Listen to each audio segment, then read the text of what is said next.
Hi guys, ArchiTracer is a code coverage tool for 10 programming languages. It supports all build environments and can generate code coverage when we do unit testing or manual testing of application with or without unit test cases. In this video, we are going to learn how to generate code coverage using ArchiTracer code coverage tool when we do unit testing using the following environment.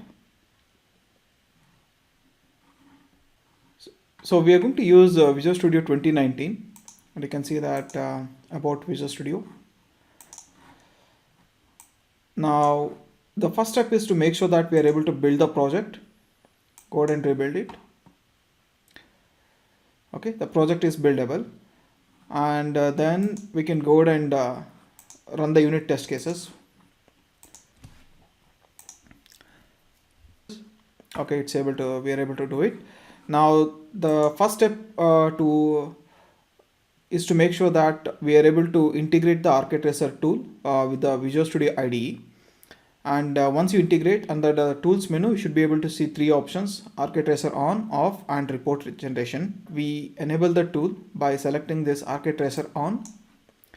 Now the tool is turned on. Now all we need to do is go here and rebuild the solution,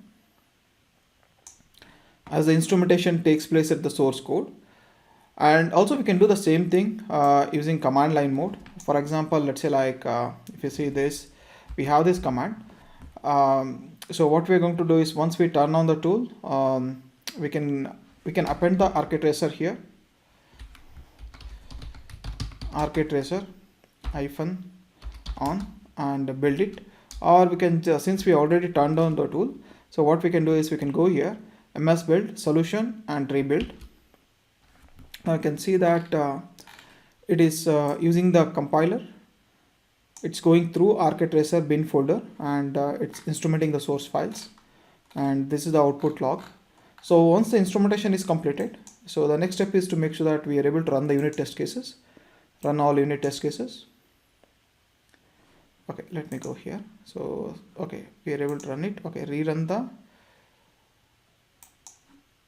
okay, we're able to, once again we're able to run the test cases. And at last, to generate the report, all we need to do is go to the tools, ArchiTracer report, and you can see that it's reading this file.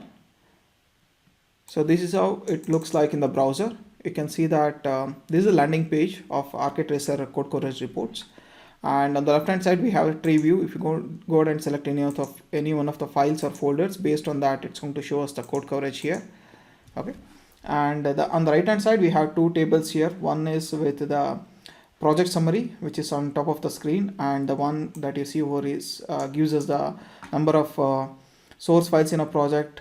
Basically it's a summary of the project, and function summary, how many total number of functions are there, what is the project name, and it also gives us the file path. And this pie charts is going to get updated as we select the module or a file on the left hand side in the project review. For example, if I select this, based on that it's going to show us the code coverage. And if you want to see the code coverage at the file level, all we need to do is you can also get the function summary. Just right click here, and if you hover over this, you can see what is the function code coverage here. And just click on this, it will take you to the source file here. You can see that this is how the code coverage looks at the source file level. And you can see that the lines which has been highlighted, parts of the code in a line which has been highlighted in the green color means covered, and parts of the code which has been highlighted in the yellow color means that part was executed only for partial condition. And if it is highlighted in the red color, means that a line or part of the code was not executed at all. For example, if you see this, we have input values here. We will also get the truth table here with a permutation and combination.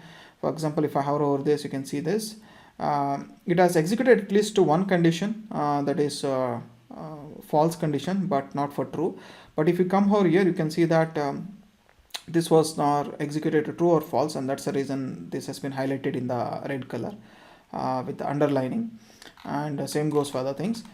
In case if you want to get the function summary, if I'm in middle of the project and if I want to get the function summary, all I need to do is go to the function, right click here, select the function summary. You can see that there are two lines covered, line number 47, 51, and partial is line number 49, and the covered one is not covered one is 53 line number. Okay, and the statements and multi-condition, a number of statements in a project, and this is a multi-condition what we have here. Okay, and also you can get the file summary. If you want to see the what is the code coverage at the file level, you can go and check that. And we also have this project summary. Okay, and let's go back to this.